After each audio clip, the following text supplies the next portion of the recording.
Thanks, sir. Appreciate it. It's good to be with you, Earl, and I'm looking forward to the tour. The first thing that we did after the president asked me to oversee this almost $800 billion program was go out and decide to find who was the inspector general that had the greatest amount of credibility, and I mean this literally, not figuratively, with our colleagues in the House and the Senate. And that was a real early and easy decision to make, and it was Earl Devaney. We asked Earl to head this up, and I've been proud to be associated with the good work he's been doing and the board has been doing since then. When we passed the law, the Recovery Act into law, we did it in the midst of the worst recession since the Great Depression, and we had several clear goals. The first was to save and create jobs for today.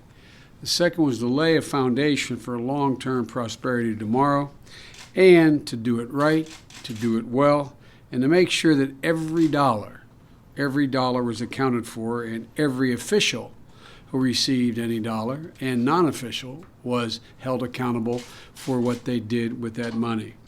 To cut out any and all cases of waste and fraud, so that the tax dollars would go exactly where the tax dollars were intended to go. Look, folks, this is a difficult thing, as Earl knows, to get this passed. In the midst of a great recession, to ask the taxpayers to come up with another $787 billion in order to begin to revive the economy, we felt required a most unusual effort on the part of the federal government. An accountability process that, quite frankly, I may be mistaken, Earl, but I don't think has ever been done before like this. And we hope, by the way, I keep telling the cabinet members as I call cabinet meetings, is that we hope this becomes a template for the future and how to manage government spending. The public placed their trust in us, and we're going to repay that trust with a responsible stewardship that has to do with this historic investment.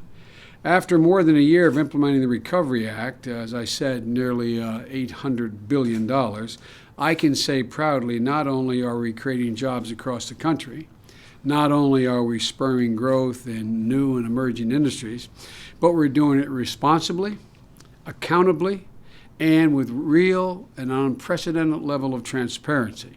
A level of transparency that's never been seen in this town before, I would argue, and I would argue is not seen